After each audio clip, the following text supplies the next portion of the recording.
Vamos para o Brasileirão Série B. Brasileirão Série B também, com jogos também interessantíssimos.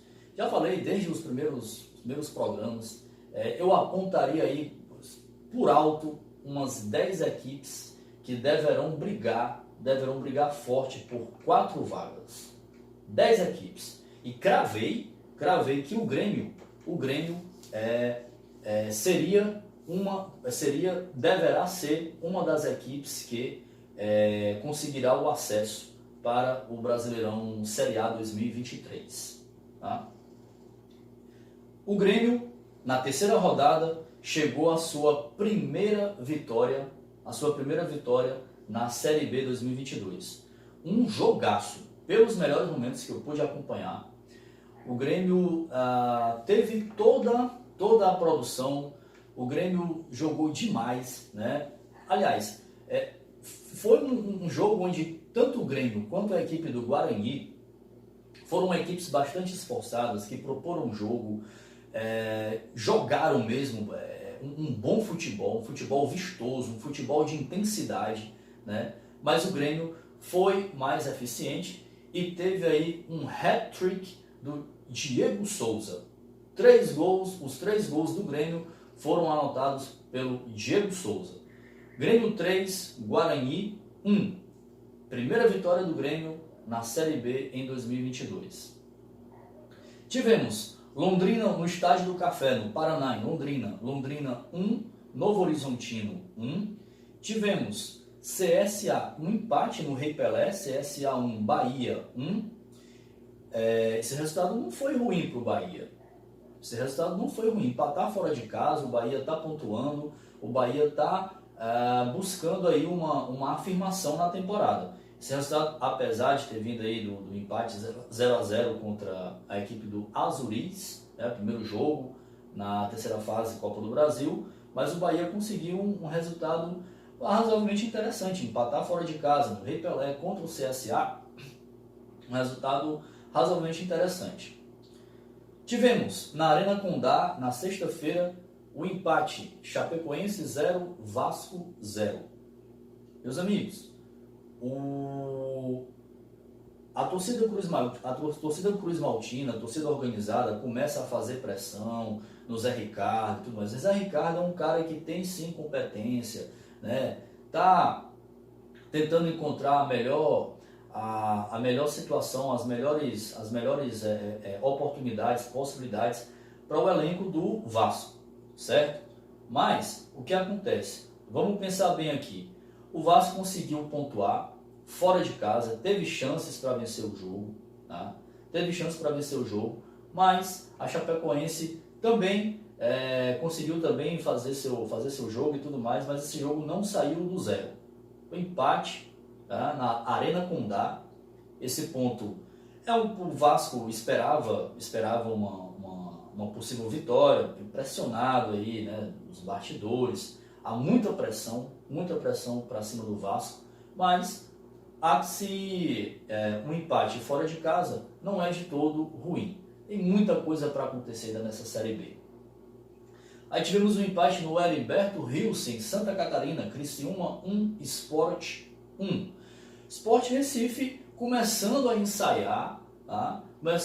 Uma evolução até mesmo das equipes pernambucanas. Tá? O Sport que já foi eliminado precocemente, já na primeira fase da Copa do Brasil, diante da equipe do Altos, no estádio Lindolfo Monteiro, em Teresina, né? E o Sport aí arrancando um empate bem interessante para cima do Criciúma, lá em Santa Catarina. É muito difícil jogar lá no Heriberto Rios, pressão da torcida, né? O Maílson, goleiro do Sport, pegou demais, pegou muito, foi determinante para esse empate lá no Heriberto Rios. No Moisés Lucarelli tivemos Ponte Preta 1, CRB 0, né? Uma vitória da Macaca. O Sampaio Corrêa venceu a equipe do Brusque de Santa Catarina por 3-1 no Castelão, em São Luís. Então o Sampaio Corrêa aí também já ensaiando uma possível recuperação no Brasileirão Série B. Também tivemos muito 3-1 nessa terceira rodada. O Ituano, no Novelli Júnior, em Itu. o Ituano venceu 3-1 a equipe do Vila Nova. Tivemos um empate Tombense e Cruzeiro, duelo mineiro da rodada. Cruzeiro também arrancando um empate interessante, um empate importante nesse Brasileirão Série B. No Soares de Azevedo, Tombense 1, Cruzeiro 1. E tivemos hoje, nos aflitos, o Náutico, o Timbu.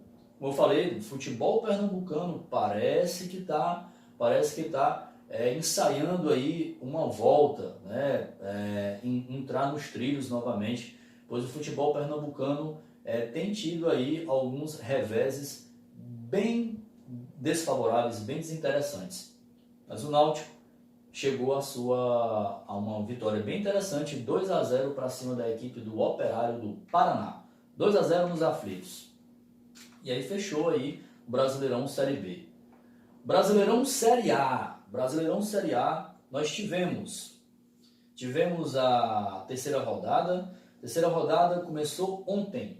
A terceira rodada. Nós tivemos Bragantino 1, São Paulo 1. Esse jogo foi realizado no Nabi Abichedi, né, em Bragança Paulista, terra da linguiça. Né? Deu empate entre Bragantino e São Paulo, um jogo bem interessante. Bragantino jogou muita bola, o São Paulo jogou muita bola. Rogério Ceni dando uma moral, né, para as crias de Cotia, né? Muita movimentação. Igor Gomes, contestado Igor Gomes, mas tem muita bola o garoto. O garoto tem muita bola, consegue fazer muita movimentação, consegue criar jogadas, propor o jogo. Né? Igor Gomes, tivemos o Caleri ali lá na frente ali também, é muito perigoso. Mas o gol do São Paulo foi anotado por Éder, um cruzamento do Wellington, uma cabeçada. Olha, lembrou um pouco aquele gol anotado no título do Palmeiras na Libertadores 2020, né? Aquela final, né? Contra o Santos. Lembrou um pouco aquele gol do Éder. Mas teve muita movimentação, o São Paulo se movimentou bastante, bolas na trave, né? Mas o São Paulo consegue sim um empate, né? Não vou dizer que se recuperou, né? Porque na rodada anterior o São Paulo perdeu para o Flamengo 3-1 no Maracanã. Consegue um empate, soma mais um ponto, mas não foi de todo ruim. Empatar com o Bragantino, empatar com a boa equipe do Bragantino fora de casa, não é de todo ruim. Tivemos Atlético na Arena da Baixada, Atlético Paranaense 1, Flamengo 0. Meus amigos, o gol anotado pelo uruguaio Terans, joga muita bola, ele arruma aquele meio de campo do Atlético Paranaense. O Fábio Carilli, eu sempre assim, eu acho que ele é um treinador propositivo, sabe muito de bola, né? Mas o Flamengo vive possíveis problemas internos. Tem que ser administrado isso daí. O Flamengo tem uma excelente equipe, excelentes jogadores, e tem a questão aí do Pedro. Pedro aí parece insatisfeito. Pedro aí parece que não está contente aí com algumas coisas que vem acontecendo na Gávea, fora as pressões que ainda perduram com o português, com o Paulo Souza. Então tem que ser aparado isso aí, essas arestas e tudo mais, para que as coisas possam se conduzir. Pelo menos para o Paulo Souza poder mostrar seu trabalho. Mas o Flamengo perdeu para o Atlético Paranaense 1-0 na Arena da Baixada. Aí tivemos Fluminense 0, Internacional 1. Vitória do Internacional fora de casa, estreia do Mano Menezes. Um gol cirúrgico aí do centroavante alemão. O Internacional venceu fora de casa a equipe do Fluminense. Aliás, o Fluminense parece ter alguma dificuldade quando joga com equipes que vestem branco e vermelho, né? Já teve dificuldade no decorrer da semana, né, contra a equipe do Vila Nova pelo primeiro jogo, né, terceira fase Copa do Brasil. Teve muitas dificuldades, começou perdendo 2-0 e foi buscar uma reação, eu diria, no calor da torcida. O Fluminense foi lá e conseguiu buscar esse resultado. Uma vitória importantíssima, né, vencer a equipe do Vila Nova, mas no sábado, ontem, nenhum empate, não conseguiu nenhum empate contra a equipe do Internacional. A equipe do Internacional que venceu também na rodada passada, venceu 2-1 a equipe do Fortaleza, tá? Foi a primeira vitória do Colorado no Campeonato Brasileiro e volta a vencer dessa vez fora de casa. Então as coisas parecem depois da demissão do Medina, o Mano Menezes agora tem a missão de arrumar a casa lá no Sport Clube Internacional de Porto Alegre. Aí tivemos o derby, né? Tivemos aí a primeira vitória do Palmeiras no Campeonato Brasileiro. Não deu chances. Palmeiras foi infinitamente superior, conseguiu jogar muita bola. Resultado, Palmeiras na Arena Barueri, 3-0 para cima do Corinthians. Então mais pressão para o Corinthians. Primeira vitória do Palmeiras, primeira vitória do time do Abel Ferreira. Tivemos no Independência, Atlético Mineiro, atual campeão brasileiro, 2, Coritiba 2. Rapaz, esse resultado me causou uma certa... Porque o Atlético Mineiro, uma certa surpresa, uma certa... Fiquei realmente... Era esperada uma possível vitória do Atlético Mineiro.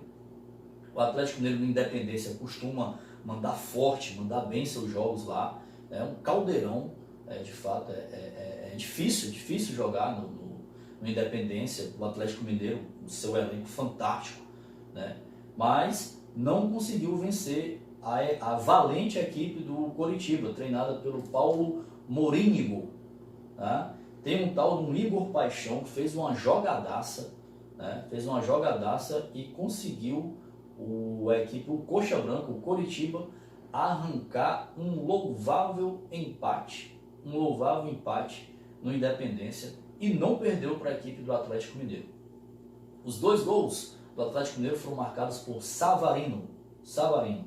Atlético Mineiro 2, Coritiba 2. Acreditava-se que o Atlético Mineiro seria o favorito nesse jogo, mas não venceu, foi empate, 2-2. O Santos venceu a equipe do América Mineiro por 3-0. Até disse que o América Mineiro costuma se comportar bem fora de casa, mas não foi o que aconteceu hoje na Vila Belmiro. O Santos, talvez aí já as primeiras... começando o trabalho aí do Fabian Bustos, né? E o Santos na Vila Belmiro é um time, sim, que sempre vai merecer respeito. E mostrou isso. 3-0 para cima do América Mineiro. Uma boa vitória da equipe do Santos. Juventude 0, Cuiabá 1. Juventude perdeu no Alfredo Jaconi. 1-0 para a equipe do Cuiabá. Importante vitória do Cuiabá fora de casa, que já havia vencido na estreia a equipe do Fortaleza, né? Na primeira rodada do Campeonato Brasileiro. E aí tivemos um empate no Antônio Ascioli entre Atlético Goianiense e Botafogo, 1-1. Eu falei no vídeo passado em Erickson, desculpa, viu, pessoal? O centroavante do Botafogo chama-se Erisson, só visando corrigir, valeu? Então o Botafogo empatou no Antônio Ascioli, em Goiânia. Um empatezinho até razoável, interessante. Não perdeu no Antônio Ascioli. Empate. Atlético Goianiense 1, Botafogo 1. E o complemento dessa terceira rodada do Brasileirão teremos na segunda e na quarta-feira com Avaí e Goiás, na ressacada, lá em Santa Catarina, em Florianópolis. E no Castelão, o clássico do futebol cearense na Série A. Fortaleza e Ceará. Só isso, pessoal, que vai complementar o fechamento aí dessa terceira rodada Brasileirão Série A. Meus amigos, por aqui o que acontece? Nós temos os piauienses aí participando aí de Série C, é o caso do Altos. O Altos obteve aí mais um revés, né? Começou perdendo na estreia da Série C, perdendo por 3-1 para a equipe do Botafogo de Ribeirão Preto, 3-1. Perdeu em Santa Catarina para a equipe do Figueirense, no Orlando Scarpelli, que eu já adiantava que seria um duelo dificílimo, né? E o Altos perdeu por 4-1 para a equipe do Figueirense e hoje voltou a perder novamente.